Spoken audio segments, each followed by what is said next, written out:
Hey everyone, I'm Carro and I'm a professional wakeboarder, but as you might notice because of my sweater, it is winter time right now, so we're not really doing too much on water training. So in today's video, I'm going to show you what I do in the winter time to get my fitness up and ready for the new season. My training consists mostly of functional training, where you activate as many muscle groups as possible at a time, because number one, I think it simulates better what wakeboarding does because you're working constantly with your entire body. And two, I don't like being in the gym for too long. So this way I can target pretty much the entire body with shorter time.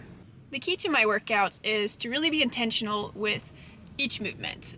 It's a lot of core work in every single drill. And when I say core work, I really mean to try and keep your abs activated and all those little muscles, the balance muscles around your spine, are going to be working. So a lot of the times I'm going to be working with what's called a neutral spine, which means your back should be straight and yeah, just like strong, like your core should be strong at all times. But I'll show you more. So in today's workout, I have, I think, 6 drills that we're going to do that probably should take you under an hour, and that's what I'm going to do today. And Corbin's driving. Yes, I am. So let's get started. I like to begin by warming up on the bike for about 10 to 15 minutes, and then we're going to go straight into this balance drill, which actually is a really good strength exercise as well. You can do it with a barbell, or in my case here it was a little too heavy, so I had to switch to a weight plate. And the key here is to engage your core the entire time, keep your balance, and work only as far down as you're comfortable. You can take a look here at my balancing leg and see how much those little muscles around my knee is working to stabilize it, which is awesome. That's what we want for wakeboarding. The 2 key mistakes here are not being strong and straight at the top, and to point your toes to the side instead of pointing them straight down to the ground. Both of those things will make it really hard to keep your balance. All right, next up is front squats. Pretty classic exercise, a strength exercise, but it does require a lot of technique, so I recommend using light weights until you got it down.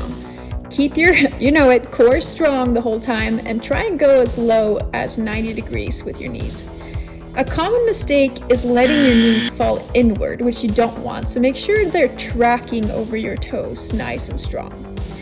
Okay, now we're gonna let our legs rest a little bit and work on our back.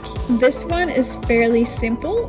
Keep your back straight and use your shoulder blade and your arms to pull the weight plate up.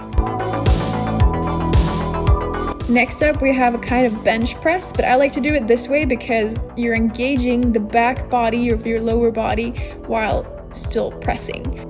So try and keep your tailbone tucked and lift up your butt from the ground. For all these exercises, I like to do between 8 to 12 reps and 3 sets. Alright, we're going to move on to the cable machine. So this is a really great one that works out your core in very similar ways to the rope and handle of wakeboarding. The key here is to be explosive on the way out and then resist the pull on the way in. The further out you keep your arms, the harder this exercise is. And you can always adjust the weights, of course. That goes for all of these. Here's another great cable machine exercise where you stand in a lunge and then work on twisting your torso while pulling in. As you can see, I'm pulling pretty explosively on the way in while resisting on the way out. And that's what we're gonna wanna do with all these exercises. Okay, lastly, I like to end my workouts with some machines, and I always do them at the end because that's when your muscles are the most tired and the injury risk is the highest. So here I'm doing some leg curls and leg kicks, as well as a little bit of core work. This one's my favorite core exercise. And the key here is to keep your back pressed against the ground the whole time. So what you don't want is light shining through.